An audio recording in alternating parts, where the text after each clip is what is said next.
134వ జయంతి ఉత్సవాల్లో భాగంగా ఈరోజు ఇందుప్రియాల గ్రామంలో అంబేద్కర్ జేబీఎం యూత్ యువతరం ఆధ్వర్యంలో భారీ ర్యాలీ నిర్వహించడం జరిగింది.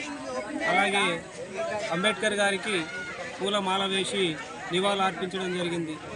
ఈ కార్యక్రమానికి ముఖ్యంగా విచ్చేసినటువంటి అంబేద్కర్ వారసులు మరియు గతంలో సంఘంలో పనిచేసినటువంటి సీనియర్లకు మరి బుద్ధిస్టులకు ప్రతి ఒక్కరికి పేరు పేరున ధన్యవాదాలు. అలాగే మన జాతి బిడ్డ అయినటువంటి తాజా మాజీ సర్పంచ్ సురంపల్లి శ్యామలా కుమార్ గారికి, అలాగే జేబీఎం యువతరం యూత్ అధ్యక్షులకు మరియు అన్ని కులాల నాయకులకు యువకులకు ప్రతి ఒక్కరికి మరి ఒకసారి జేబీఎంను తెలియజేసుకుంటూ, ముఖ్యంగా మనం కలిసి ఉంటేనే బలం అనే విషయాన్ని ప్రతి ఒక్కరూ గుర్తుంచుకోవాల్సిన అవసరం ఉంది.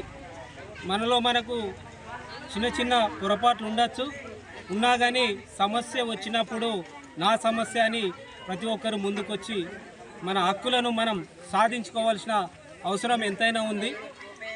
అలాగే ఈరోజు ప్రభుత్వాలు సెంట్రల్ గవర్నమెంట్లు ఏం చేస్తున్నాయంటే రాజ్యాంగాన్ని మార్చాలనే భారతరత్న రాజ్యాంగ నిర్మాత అయినటువంటి బాబాసాహెబ్ అంబేద్కర్ గారి 134వ జయంతి సందర్భంగా ఈరోజు ఇందుప్రియాల గ్రామంలో జేబీఎం యూత్ ఆధ్వర్యంలో ఘనంగా ర్యాలీ తీసి ఘనంగా అంబేద్కర్ గారికి నివాళులు అర్పించడం జరిగింది. మన దాంట్లో ఉన్నటువంటి యువకులు ఒకటే తెలియజేస్తున్నాను, జేబీఎం యూత్ అందరికీ మీరు చరిత్ర చదవండి, ఫస్ట్ అంబేద్కర్ గురించి చదవండి. ఈ సినిమాలు ఇవన్నీ పక్కన పెట్టుకోండి, ఎందుకంటే చరిత్ర తెలుస్తలేదు, అందరు మర్చిపోతున్నాము. సో వచ్చే యూత్ అన్న కొంచెం ఆ చరిత్ర తెలుసుకొని మీరు ముందు నడవాలని ఆశిస్తున్నాను. అలాగే ఇందాకన్నట్టు కేంద్రంలో ఈ రాజ్యాంగం మార్పు జరుగుతుందో అలాంటివన్నీ విరమించుకోవాలి. దళిత వ్యతిరేకులారా ఖబర్దార్, మీరు రాజ్యాంగ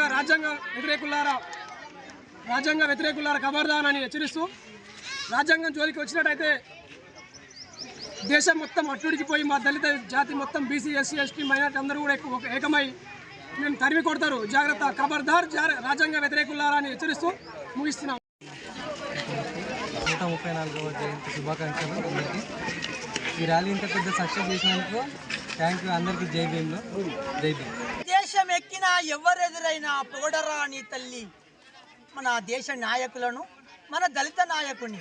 జై భీమ్, జై భీమ్, జై భీమ్, జై భీమ్. నమో బుద్ధాయ, నమో ధమ్మాయ, నమో సంఘాయ.